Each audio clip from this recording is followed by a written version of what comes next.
the organization wants a dunk more than a three.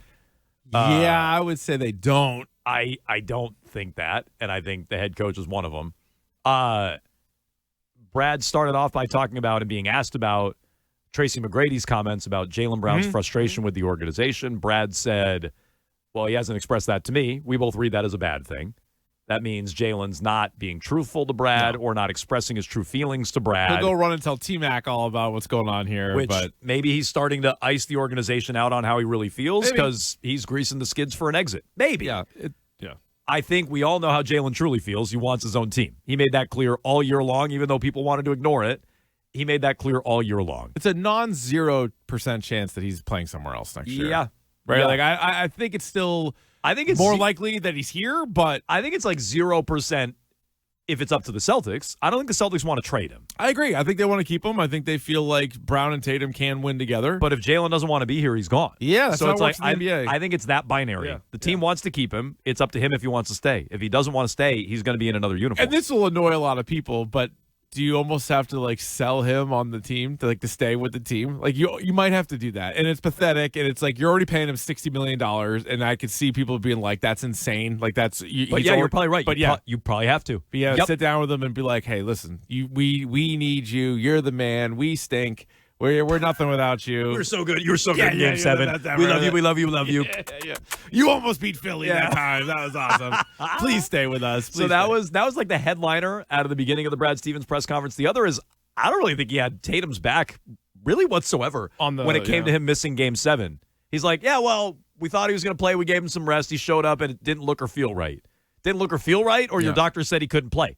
If the doctor said he couldn't play, wouldn't you say the doctors ruled him out? Tatum said it didn't feel right. He said it didn't look and feel right, which sounds to me like Tatum pulled himself out of the Game 7.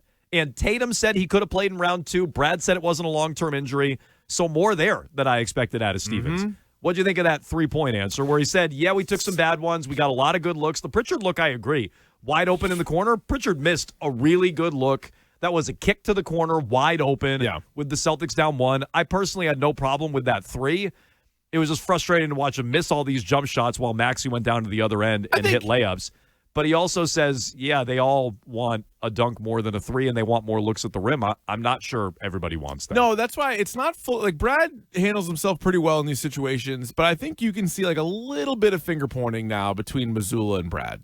So if Mazzulla's going to say post-game, like, hey, we do what's best for the roster. So if what's best for the roster is to shoot far and away more threes than everybody else in the playoffs this year, and to have the threes come down a little bit regular season because you didn't have Tatum and you had some roster changes, but they were still top 4 in the league in 3-point attempts. Yeah, right? They still shoot them a ton, just less than last year where they were by far the most in the league. But nobody shot more per game in the first round of the playoffs than the Celtics. And I don't think it's a coincidence they also blew a 3-1 lead necessarily. So Mazzulla is sort of saying, like, this is what's best for the roster. So, like, your roster that includes Jordan Walsh and like Baylor Shireman and Neemias Queta and like some of these Jaylen Brown bombs away threes with that roster, and then you have the president of basketball operations being like, "We'd much rather have a dunk."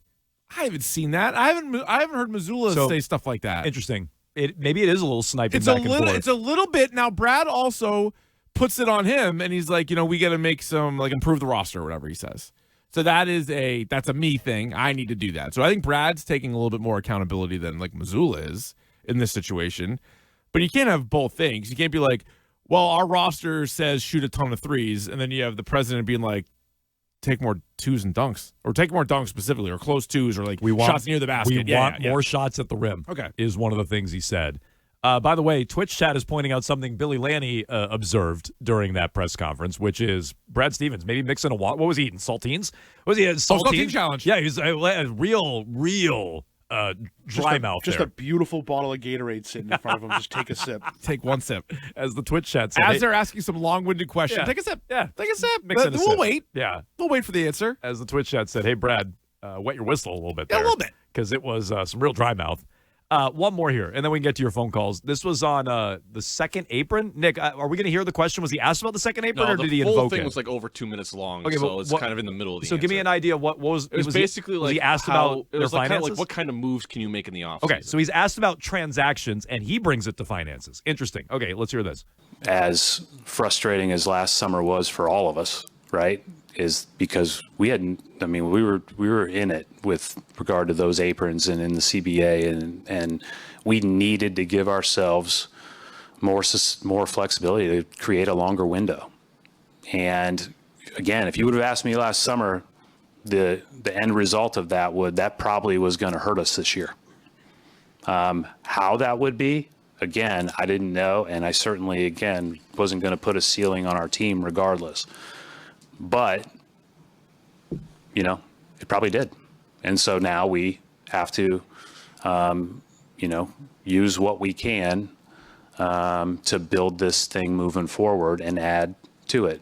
Whatever moves that means, I have no idea. But I don't take for granted how good we've been when we've been full. When we've been full and all on the court and playing together, we've been a good basketball team. Those are hard to get. And so we just have to be better around the margins.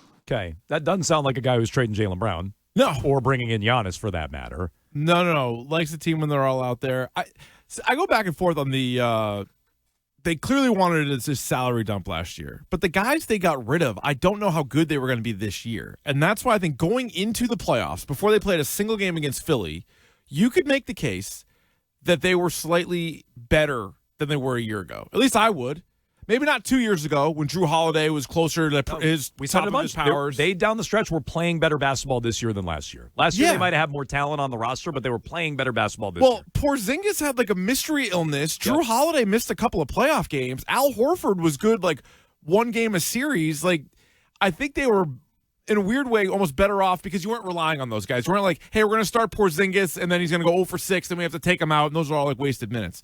So I think the team might have been a little bit better. I think Brad was tasked with, hey, you got to save all this money. And that I don't love. Like that as a fan, I want them to spend as much money as possible.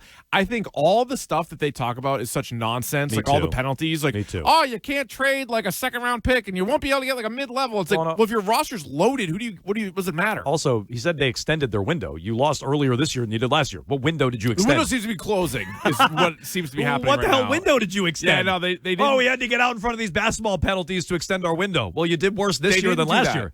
No, but both things seem to be true. Like I think it's say it again. What? He admitted that in the answer. He's like, we knew it was going to hurt us this year. Well, but he's saying to extend the window. I don't feel like the window's very extended right now. So I think Brad, and he goes back to, he had a word. It wasn't rebuild, but he was like, he had a word at the beginning of the year where we brought it up when Jaylen mentioned the gap year because we're like, well, if anybody thought the team wasn't going to be amazing, it was your president of basketball operations. But my point is, the shedding of the salaries, to me, not an excuse for losing to Philadelphia. No. It's not an excuse for like not getting out of the Eastern Conference. I agree. The way it all fell. If you didn't measure up against OKC or San Antonio, maybe you missed those guys. But getting out of the East, you had, even though I don't think there was a huge gap between them and Philly's roster, you had enough talent to get out of the East. I mean, the way the Knicks are playing, like the Knicks might have beat them, but they were, I keep going back, they were the Vegas favorites. So like, everybody betting on who's coming out of the East, they were viewed like 2 games after Tatum returned as like, oh, that's the team now. So yeah, would I have liked Drew Holiday? Sure. Would I have liked them to get somebody better in replace of like Porzingis? Sure. But they were still set up to go on a run, and then they failed miserably. Agreed. So that's Brad Stevens today talking about the 3-pointers, which he also added in a separate answer. Threes are a legitimate question. I don't think we should ignore it, and I think that's a big talking point. Good for him. Well, good for him for not like whistling past it. Well, but didn't he? He said this last year, and they did whistle past it. I mean, they corrected it a little bit. He said this last offseason too. He's like, we got to look at how we play. But I feel like that number's going to go back up. They shot a little less, but how much? You get a full season out of Tatum. Exactly. The number's going back up. How much of that was no Tatum? Exactly. So like, Brad understands to say the right thing. I believe this for a long time. I don't think the Celtics are carrying out Joe Mazzulla's vision. I think Mazzulla is carrying out Brad Stevens' vision. I think that's what they're doing. Probably. It's probably why he got the job when Udoka left. I think it's probably why he's sticking with him. Mazzulla was a coach way down the bench, but a coach under Brad Stevens. He's been under Brad Stevens' wing. But do you think Mazzulla likes it too, though? I think Mazzulla's on board with it. If Mazzulla went to another team, hypothetically, do you think they'd shoot a ton of threes? Maybe. Yes, I do. Probably. Wasn't one of Mazzulla's original quotes, like, the most important stat is 3-point Yeah. attempts? Yes. Yeah, but where do you think he got that from? No, I know, but I'm saying no, he buys it. So whether he's brainwashed or not, I feel like that is him as well. I agree. I think he buys in on what the organization believes. And I felt this for a long time about Brad Stevens. I think he skates a little bit on their play style because he said the exact same thing last offseason and they were right back to it. And if you really wanted to, if he told Joe, hey, Joe, we got to stop shooting so many threes, don't you think they would? You think Joe would risk his job and be like, nah, F what Brad says. I'm going to keep launching threes. He'd be out of a job. So That's I think the duality of a Joe. I think the duality. I think he's on board with what the organization wants to do. Or I think Brad's on board with the way they play. It's been sort of like kicked up to a notch because like when Brad Stevens last coached the team, they were 10th in 3-point attempts per game. So like Udoka and Missoula, and so maybe it was Brad being like, this is what we need to do, but when he was on the bench, they didn't do it as much. Not That as was also much. Marcus Smart just firing away. I mean, No, but- and even you know what I'm saying, he had Smart, he still was 10th on the in the league. True. I'm trying to think, did that change with it really becoming Tatum and Brown's team? So I mean, they always have shot a lot of threes. They might 10th is more palatable than 4th this year or 1st last year. Still a lot of threes. Yeah. Eddie is in the car. Hello, Eddie. Hey, good morning. Listen, I understand where Brown's coming from, and just hear me out on this. He plays the whole year. Tatum doesn't play. Tatum turns around and comes back, and then Tatum gets hurt, doesn't show up in Game 7, and we're listening to everybody talking about how Brown needs to be the guy to go. He was the MVP in the finals a couple of years ago. He's not the injury-prone guy. It's Tatum. So if I'm Brown, I'm like, wow, this guy couldn't even show up in Game 7. You know what's funny? We don't hear Tatum being upset about losing this Game 7, not being able to play.